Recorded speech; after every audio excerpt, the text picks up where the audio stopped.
अब क्या हुआ, परमेश्वर ने 6th डे को कंप्लीट कर दिया। यहाँ पर 6th डे तक ये सब कंप्लीट हो गया। अब आते हैं हम चैप्टर 2 पे। चैप्टर 2 बताता है कि 1 से 3 वर्स हमें बताती है कि आकाश, पृथ्वी और उसकी सारी सेना जो प्रभु ने बनाई थी वो बन चुकी थी, काम समाप्त हो चुका था। अब था 7th डे, ठीक है। इसको प्रभु ने विश्राम का दिन कहा, बिकॉज यहोवा ने अपने सारे काम से इस दिन विश्राम लिया, सब कुछ कंप्लीट करा। इस पे बहुत सारे रेवलेशंस भी हैं, ठीक है, वो हम स्टडी में करेंगे। तो 7th डे को प्रभु ने पवित्र ठहराया, क्योंकि 7th डे प्रभु ने अपने सारे कामों से विश्राम लिया था। नेक्स्ट हम क्या देखते हैं, 2nd चैप्टर के 4th से 14 तक आयत, 4 वर्ष से लेके 14वीं वर्ष तक हम क्या देखते हैं, मनुष्य की उत्पत्ति के बारे में प्रभु ने यहाँ पे हमें वचन के द्वारा बताया है कि पृथ्वी आकाश बनने के दिन जो है ना, पेड़ पौधे नहीं थे। ओके, पृथ्वी आकाश बनने के दिन पेड़ पौधे नहीं थे, जल नहीं बरसाया था प्रभु ने, मनुष्य भी नहीं था खेती के लिए। तब क्या होता था, तब पृथ्वी से कोरा उठा करता था और सारी भूमि को सींच दिया जाता था, ठीक है, कोरे के द्वारा। और तब उसके बाद प्रभु ने मिट्टी से आदम बनाया था। सारा कुछ बनाने के बाद प्रभु ने आदम बनाया, ठीक है, और उसके नथनों में जीवन का श्वास फूंका, ठीक है। और पूर्व की और जो है ना एक वाटिका लगाई, मनुष्य को वहां रख दिया अदन में, मनुष्य को अदन में रख दिया गया, ठीक है। इनकी डिटेल्स हम स्टडी में बहुत अच्छे से करेंगे, डोंट वरी, लेकिन बने रहना रेगुलर, ओके। पूरब में प्रभु ने क्या किया, वाटिका लगाई और मनुष्य को वहां पर रख दिया अदन में, अदन की वाटिका कहा जाता है। और सब भांति के वृक्ष उगाए, आदम को उनको सौंप दिया कि ये तुम्हारे लिए हैं, तुम इनको खाओ, एंजॉय करो अपनी लाइफ को, ठीक है। और प्रभु ने भले या बुरे के ज्ञान का वृक्ष भी वहां पर लगाया, ठीक है। सींचने के लिए अदन से 4 महानदियां निकलती थी। पहली है पिशौन, दूसरी है गिहोन, तीसरी है हिद्देकेल, चौथी है फरात, ठीक है। जो पिशौन है वो सोना मिलने वाले देश हवीला को जो है घेरे हुए है, ठीक है, जहाँ सोना बहुत मिलता है, देश हवीला को घेरे हुए है। गिहोन कूश के देशों को घेरे हुए है। और हिद्देकेल अशूर के पूर्व की ओर बहती है, ठीक है, अशूर के पूर्व की ओर बहती है। और जो फरात है, इसको यूफ्रेटिस रिवर कहा जाता है। ये रिवर, ये जो फरात नदी है, इसका रेवलेशन के साथ भी बहुत गहरा संबंध है, ठीक है।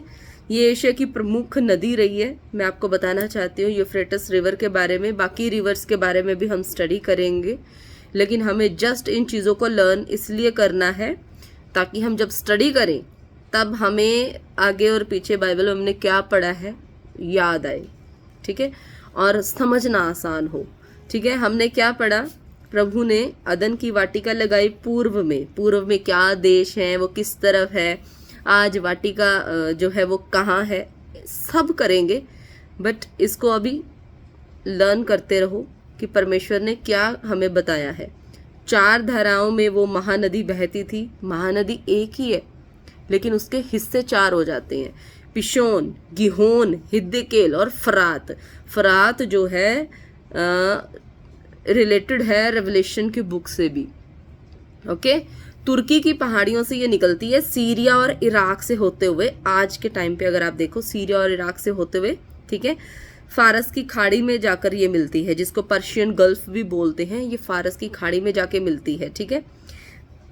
ये अरब सागर के बीच जो है ना, दक्षिण पश्चिम और ईरान को अगर देखा जाए, और अरब के बीच में, दक्षिण पश्चिम का ईरान और अरब के बीच अरब सागर की ये एक शाखा है फरात। ये काफ़ी बड़ी है, स्ट्रॉन्ग वाली है, जिसके बारे में परमेश्वर ने रेवलेशन में भी बता रखा है कि फरात नदी पे जो स्वर्गदूत बांधे हुए हैं उनको छोड़ दो, क्योंकि वो पृथ्वी पर उद्यम मचाएंगे फिर, ओके। तो 2nd चैप्टर हमें अभी तक क्या बताता है कि परमेश्वर ने 7वां दिन बनाया, जिसको विश्राम का दिन कहा, क्योंकि परमेश्वर ने पृथ्वी के सारे कामों से विश्राम लिया और उसको पवित्र ठहराया, ठीक है। उसके बाद मनुष्य की उत्पत्ति करते हैं। क्या, पृथ्वी आकाश बनने के बाद के दिन जो है ना, पेड़ पौधे नहीं थे, तो प्रभु ने क्या किया, जल नहीं बरसाया हुआ था, तो मनुष्य की उत्पत्ति करी, ठीक है। पहले कोहरे से भूमि सिंचती थी, उसके बाद जो है परमेश्वर ने मिट्टी से आदम को बनाया, उसके नथनों में श्वास फूंका, इस तरह से मिट्टी से, ठीक है, सींची हुई मिट्टी से जो है आदम की रचना करी गई। जब भी आदम को रचित किया है प्रभु ने, जब नया बनाया है ना आदम को, तो गीली मिट्टी से बनाया, तो बपतिस्मा भी इससे रिलेटेड है, वो हम आगे स्टडी में करेंगे। ओके, लोग कहते हैं बपतिस्मे की क्या जरूरत है, वचन कहता है ना, तो प्रभु ऐसे तो कुछ कहते नहीं है, ठीक है। कोरहा सींचता था मिट्टी को और मिट्टी से आदम बनाया गया। और आज भी जब नया आदम बनना है, जब हम बैप्टिज्म की ओर जाते हैं, तो उसका रेवलेशन जो जोड़ता है हमें, जो लिंक करता है उत्पत्ति से, वो ये है कि प्रभु आपको एक नया मानव बनाते हैं उस समय।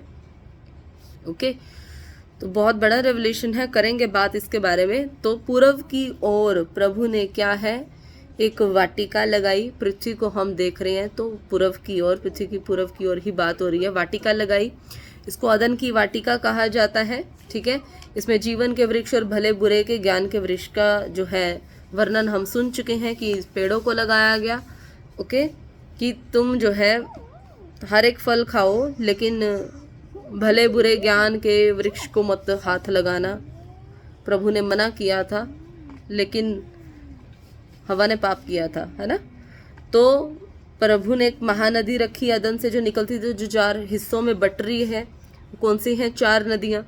पिशोन, गिहोन, हिद्देकेल और फरात, ठीक है। फरात, इन चीज़ों के नाम याद रखेंगे हम, ताकि अब स्टडी में काम आए। तो मनुष्य का काम था कि वाटिका की रक्षा करे, उसमें काम करे, ठीक है। परमेश्वर ने उसको आज्ञा दी थी कि भले और बुरे पेड़ से तुमने नहीं खाना है। ओके, तो अगर तुम खाओगे तो तुम मर जाओगे। यहोवा ने मनुष्य को जो है आज्ञा दी थी, लेकिन कुछ समय बाद परमेश्वर क्या देखते हैं कि मनुष्य का जो है अकेले रहना अच्छा नहीं है, मैं उसके लिए एक सहायक बनाऊंगा जो उससे मेल खाए। फिर परमेश्वर ने क्या किया, सहायक देने से पहले हर तरह के जितने भी पशु पक्षी थे ना, उनको वो आदम के पास लेकर गए कि वो उनके नाम रखे। ये जिम्मेदारी प्रभु ने आदम को दी, खुद भी तो कर सकते थे। प्रभु ने आदम के साथ रिश्ता रखा, प्रभु ने उसको आदम कहा, आदम को जिम्मेदारी दी कि वो अब काम करे, ठीक है। तो उसने सबके जो है ना नाम रखे, लेकिन उनमें से कोई भी उसके लायक नहीं था कि उसका सहायक कहलाए। ओके, उसके बाद प्रभु ने, हम 2 चैप्टर की 21 से 25 आयत जो पढ़ते हैं, अभी तक 20 कंप्लीट हो गई, ठीक है। तो हम क्या पढ़ते हैं कि आदम को प्रभु ना भारी नींद में डाल देते हैं, फिर उसकी एक पसली निकालते हैं और उस पसली को जो है ना इस्तेमाल करते हैं उसका सहायक बनाने में, जिसको प्रभु ने स्त्री कहा। आदम ने कहा, अब यह मेरी हड्डियों में की हड्डी और मेरे मांस में का मांस है, इसलिए इसका नाम नारी होगा, क्योंकि नर से निकाली गई है। इस कारण पुरुष अपने माता पिता को छोड़कर अपनी पत्नी से मिला रहेगा, वे एक ही तन बने रहेंगे। वो दोनों जो है, उन तब कपड़ों के कोई निर्माण नहीं हुआ था, लेकिन दोनों साथ रहते थे, क्योंकि पहला रिश्ता जो प्रभु ने धरती पर बनाया है बाप बेटे के बाद, ठीक है, प्रभु बाप सबका और उसका बेटा आदम, वो पृथ्वी पर जो संसारिक मनुष्यों का जो रिश्ता बनाया है वो है पति पत्नी का। तो जिसको आज हम बहुत मजाक में लेते हैं और अपनी आशीषों को खुद ही लात मार देते हैं, ठीक है। परमेश्वर ने जो बनाया है ना, उसकी रिस्पेक्ट करो। आदम लेके तो जाता है हवा को अपने घर में, उसके बाद हवा की हवा निकल जाती है, कोई उसको नहीं पूछता है, उसकी बुरी गत कर देते हैं। हर जगह नहीं होता, लेकिन बहुत सी जगह 90% यही होता है। 10% बहुत कम लोग हैं जो तंग नहीं करते हैं, जो जीने देते हैं। ओके, तो 3rd चैप्टर है, वो हमें क्या बताता है, मनुष्य के पापी हो जाने के बारे में बताता है। 3rd चैप्टर में हम क्या पढ़ते हैं कि एंट्री होती है सांप की। अब ये सांप कौन है, इब्लीस कौन है, ये लूसीफर कौन है, ये मैं बहुत बार पहले बता चुकी हूँ, लेकिन मैं आपको सिर्फ एक बैकग्राउंड देती हूँ कि लूसीफर हमें पता है परमेश्वर का एक जो है आराधक था, बेस्ट था, हेड था। ओके, इसी के अंदर ही इसके साज बनाए गए थे, बहुत सुंदर था। तो ये क्या करता था, ये प्रभु की महिमा और आराधना किया करता था। इसको घमंड आया, मैं प्रभु से ऊंचा सिंहासन बनाऊंगा, तो प्रभु ने इसको पटक दिया पाताल में, अभी भी ये यहीं सड़ रहा है। तो ये लोगों को इसका मोटिव क्या था कि जिस तरह से तुमने मुझे गिराया है प्रभु, उसी तरह से मैं तेरे लोगों को गिराऊंगा। तो यही सोच के, यही बुद्धि लगा के ना, यही इब्लीस बनकर जो है ना पहुंचता है प्रभु के लोगों को भटकाने के लिए, ठीक है। तो सर्प क्या करता है, सब बिनैले पशुओं में से धूर्त था। ये जो स्वर्गदूत है ना, ठीक है, ये बॉडीज को इस्तेमाल कर सकते हैं। जो सबसे धूर्त था उसी को इस्तेमाल क्यों किया गया? तो आज भी जो सबसे ज़्यादा सिन करते हैं, पाप करते हैं ना, वो फंसे रहते हैं। तो पाप से छुड़ाने के लिए यीशु मसीह का आगमन हुआ है। आओ उसके पास, पापों से छुटकारा पाओ, ठीक है। अगर पापों से छुटकारा नहीं मिलता है, हम धूर्त श्रेणी में रहते हैं, तो हमारे शरीरों का इस्तेमाल किया जाएगा हमारी मर्जी के बगैर। हमें नहीं पता हम कब फट जाते हैं, क्या कर देते हैं, कुछ भी बोल देते हैं। तो वो क्या है, वो एक सिन, वो एक पाप की चेन है जिसने हमें जकड़ा हुआ है। छुटकारा सिर्फ परमेश्वर में है, ठीक है। तो वो धूर्त था, ठीक है, उसकी बॉडी का इस्तेमाल किया गया। वो सर्प, वो इब्लीस, वो हवा से बातचीत करता है, उसको भरमा देता है, वो फंसा लेता है, ठीक है। वो उसको कहता है अच्छा तो कोई फल नहीं खा सकते क्या? वो कहते हैं नहीं नहीं नहीं, बस ये जो सामने वाला पेड़ है ना भले बुरे का जो ज्ञान देता है, बस इसको नहीं खाना, इसको छूना भी नहीं है। अच्छा छूना भी नहीं है, हाँ छूना भी नहीं है, प्रभु ने कहा है। ओके, छुएंगे तो क्या होगा? छुएंगे तो मर जाएंगे। अब एक बात बताओ, उस टाइम सर्प बोलता था, उस टाइम सर्प चलता भी था, ठीक है। उस टाइम प्रभु की आशीष उस पर थी, लेकिन क्योंकि पाप की वजह से, दुष्टात्माओं के कारण उसकी बॉडी का इस्तेमाल किया गया, उसने अपनी आशीषें खो दी, जो हमारी ज़िंदगी में भी होता है, ठीक है। तो उसने उसको फंसा लिया अपनी बातों में। तो आज भी बाइबल के वचनों का इस्तेमाल करके दुष्ट फंसा लेता है। तो चौकस रहना होता है, खुद बाइबल पढ़नी बहुत ज़रूरी है, ओके। इसी मकसद से हम बाइबल को सर्वे कर रहे हैं और फिर स्टडी भी करेंगे। वचन कहता है, हव्वा कहती है नहीं नहीं बस यही नहीं खाना। उसने अंदर से उसके बातों को उगलवाया, बुलवाया, उसको बातों में फंसाया और फिर मोह लिया, ठीक है। सर्प कहता है अरे नहीं, तुम नहीं मरोगे, ठीक है, तुम नहीं मरोगे। ज्ञान मिलने से तो तुम परमेश्वर के तुल्य हो जाओगे, इसलिए वो तुम्हें डरा रहा है, भी तुम कहीं ये सब मत खा लेना, तुम मेरे तुल्य हो जाओगे। हवा ने देखा, हवा ने क्या किया फिर? उस टाइम वो पहला दिन था जब हवा ने इस चीज़ की ओर ध्यान दिया कि अच्छा प्रभु ने हमें क्यों मना किया है, ये तो बड़ा सुंदर है देखने में, ठीक है। उसने उस चीज़ के बारे में सोचा जिसके बारे में प्रभु ने मना किया था। उसने उस चीज़ को देखा, देखने से उसके दिमाग में सिग्नल गया, दिमाग ने कहा उसको देख, देख ये कितना सुंदर है। उसके हृदय में लालसा पैदा हुई, लालसा पैदा होने से एक्शन हुआ। तो जड़ कहाँ है?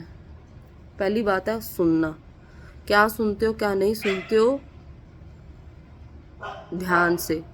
इसीलिए कहते हैं मूवीज़ और ये टीवी वगैरह इनसे दूर रहो। उसने सुना, उसने देखने की चाह की, जब उसने देखा दिमाग को सिग्नल गया, हार्ट ने परमिशन दी, हाथों ने एक्शन किया, पाप पूरी तरह से कर लिया और परमेश्वर से दूर हो गई, ठीक है। हवा ने देखा, सोचा, निर्णय लिया और काम कर दिया, ठीक है। और तो और खुद तो पाप में गिरी, अपने पति से भी करवा लिया। सो जो एक पापी होगा ना, पापी, आप कपल हो, आप भाई बहन हो, आप परिवार में कोई भी हो, अगर एक पापी होगा ना, वो हमेशा परमेश्वर के लोगों पे प्रबल होने की कोशिश करेगा और वो प्रबल हो भी जाएगा अगर आप परमेश्वर से ज़्यादा उस पर्सन की सुनते हो, उसको प्रायोरिटी देते हो, तो आप भी पक्का गिरने वाले हो फिर, ठीक है। चाहे जितना मर्जी प्यारा हो आपका वो, उसको छोड़ के पहले प्रभु की सुनो, ओके। खुद भी खाया, आदम को भी दे दिया, दोनों ही फंसे। फल खाते ही उन दोनों की आंखें खुल गई। प्रभु का वचन है पूरा तो हो गई। इसी तरह से आज भी जो वचन है ना प्रभु के, जो उनको ऐसे मत समझो, वो पूरे होते हैं। जैसे ही खाया आंखें खुल गई। जैसे ही आप वचनों को बोलते हो ना, आपकी आत्मा में और एक आत्मिक संसार में बदलाव आता है, ठीक है। तो वचन को हल्के में कभी भी मत लो। सुन रहे हो ना, सुनते सुनते चंगे हो जाओगे, बात को याद रखना। फल खाते ही आंखें खुल गई, देखा कि वे वस्त्रहीन है। ठीक है, अंजीर के पत्तों से फिर वो लंगोट बनाने लगे। जब उनको पता चलता है ना कि हाँ जी हमारी ये टेंशन है, हमारी ये प्रॉब्लम है, तो बंदा इतना सियाना बनता है उस टाइम, वो खुद को परमेश्वर के तुल्य ठहराने की कोशिश करता है। वो ये करने की कोशिश करता है कि मैं कुछ ना अलग कर लूँ, मैं अपने बल पे कुछ कर लूँ, मैं अपने बल पे एग्जाम्स क्लियर कर लूँ, अपने बल पे जॉब पा लूँ, अपने बल पे अपना घर बना लूँ। और उसने भी यही करने की कोशिश करी। देखो, हम बेस्ट करने की कोशिश करते हैं, लेकिन एक याद रखो, जो कपड़े प्रभु पहना सकता है ना, ठीक है, हम लोग लंगोट में ही गुजारा करने की कोशिश करते हैं। और उसने, हव्वा ने भी यही किया, वो लंगोट में गुजारा करने की कोशिश कर रही थी। उसने पाप करने के बाद प्रभु का मुंह नहीं देखा, उसने छुपने की कोशिश करी। ठीक है, और अपने बल पे अपने पाप को छुपाने की कोशिश करी, जो कि पॉसिबल है ही नहीं है। ओके, अंजीर के पत्तों से लंगोट बनाने लगे। फिर तीसरे चैप्टर की 8वीं से 13वीं आयत हमें यह बताती है कि यहोवा का शब्द सुना उन्होंने और वो दोनों छुप गए। परमेश्वर का आवाज लगाते हैं। ठीक है, तो फिर आदम आगे से जवाब देता है, ठीक है, कि मैं डर गया था इसलिए मैं छिप गया था। तू भाई क्यों छिपा? अपने परमेश्वर से तुम्हें छुपने की क्या जरूरत है? वो कहता है मैं नंगा था इसलिए मैं छुप गया, क्योंकि मैंने पाप किया। अब पाप की वजह से मैं गिल्टी हूँ, मैं खुद को इंसल्टेड फील कर रहा हूँ, सो मैं आपसे मुंह छिपा रहा हूँ, मेरे से प्रार्थना नहीं हो रही है। ये होता है ना, तो नहीं, भागना नहीं होता परमेश्वर से। परमेश्वर पूछने लगे तुम्हें किसने कहा भाई कि तुम नंगे हो? ठीक है, क्या मना किए गए पेड़ से तुमने खा लिया जिससे मैंने मना किया था? तो वो क्या कहता है? आदम कहता है जिसे तूने मेरे साथ रहने को दिया ना, उस स्त्री ने दिया मुझे, मैं तो नहीं खा रहा था। वो लड़की है ना, लड़की, उसने दिया, उस स्त्री ने दिया और मैंने खा लिया। तो स्त्री ने कहा, मतलब सांप ने मुझे धोखा दिया तो मैंने फल खा लिया। सांप ने मुझे धोखा दिया तो मैंने फल खा लिया। अब रुको, अब देखो लिखा है कि जिस पेड़ से मैंने तुझे मना किया था, क्या तुमने वो फल खाया? अब वो देखो, आदम कहता है जिसे तूने दिया ना मेरे साथ रहने के लिए, प्रभु तेरा कसूर। पहली बात, तूने मेरे को लड़की दी, वो मेरे साथ रही, उसने मेरे से पाप करवाया, रॉन्ग। परमेश्वर ने कहा तुझे सहायक की जरूरत है, मैं तुझे सहायक देता हूँ। ठीक है, आदम को ऑलवेज अपनी स्त्री का ध्यान रखना होता है। ठीक है, आदम को स्त्री उसका ध्यान रखने के लिए दी गई है कि ध्यान रख उसका, अपने साथ रख, ये तेरी सहायता करेगी। ओके, फिर देखो बड़ी सुंदर ही लाइन है, उसने कहा था, आदम ने कहा ये मेरे हड्डी में की हड्डी, मेरे मांस में का मांस है, ये तो नारी कहलाएगी। क्यों? ये तो नर में से निकली है। तब तो बड़ा प्यार आ रहा था कि प्रभु ने तो बड़ा अच्छा सहायक दे दिया मुझे, है। और उसके बाद जब पाप में गिरा, तब उसी स्त्री के ऊपर वो ब्लेम्स भी लगा रहा है, कह रहा है कि प्रभु तूने दी थी, देख लो पाप करवा दिया उसने मुझसे। अब स्त्री को और परमेश्वर को दोनों को ब्लेम कर रहा है वो। ठीक है, उसने स्त्री को क्या कहा, प्रभु ने फिर क्या कहा, ये तूने क्या किया? उसने कहा नहीं, सर्प ने मुझे बहकाया। आप देखो एक दूसरे के ऊपर ये क्या कर रहे हैं, दोष लगा रहे हैं, जबकि इन्होंने अपनी गलती माननी थी और हो जाता छुटकारा, लेकिन इन्होंने गलती नहीं मानी है।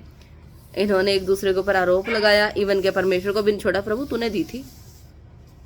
तो यहाँ तक क्या हुआ, सारी धरती, उसकी सारी ब्लड लाइन अब जो है ना पाप में गिरी है।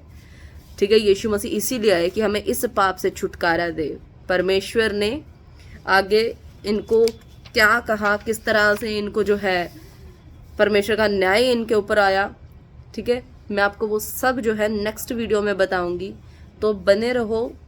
परमेश्वर के जो वचन मैं आपको भेजती हूँ इनमें बने रहो, ताकि हम जो है परमेश्वर के वचनों को, बाइबल को अच्छे से सीख सके, पढ़ सकें। क्योंकि हम इसको सर्वे कर रहे हैं, हम इसको स्टोरी की तरह सिर्फ सुनेंगे, ताकि जब हम स्टडी करेंगे हमें वचन याद आए कि यस ये वचन हमने पढ़ा है और ये इस तरह से है और इसका ये मीनिंग है। बहुत अच्छे से करने वाले हैं। बड़ी डीप स्टडी करेंगे, ठीक है। Praise the Lord. परमेश्वर की महिमाओं में आपके लिए प्रार्थना करती हूँ कि आप जितने भी प्रभु के वचन को सुन रहे हैं, प्रभु आपको आशीष दे, आपका जीवन प्रभु के काम आए। कोई भी सर्प, कोई भी इब्लीस आपकी स्त्री को, आपके आदम को बहका ना पाए, आपके बच्चों को बहका ना पाए। आप हमेशा प्रभु का भय मानते हुए चले, और आपके जीवन में आज कोई दर्द, तकलीफ, परेशानी हो तो प्रभु उसका अंत करें, और आप रिजल्ट्स को पाएंगे यीशु मसीह के नाम में, और अंत तक उद्धार में बने रहें। आपका धीरज बढ़ता रहे परिस्थितियों में, और परिस्थितियों में हारे नहीं, हमेशा प्रभु की बाट जोते रहें। प्रभु आपका बल हो, और हर परिस्थिति से वो आपको बाहर निकाले, और निकालने के बाद आपकी महिमा बढ़ाए यीशु के नाम में। आपको दीर्घायु से तृप्त करे यीशु के नाम में। बोलिए आमीन, आमीन। Praise the Lord.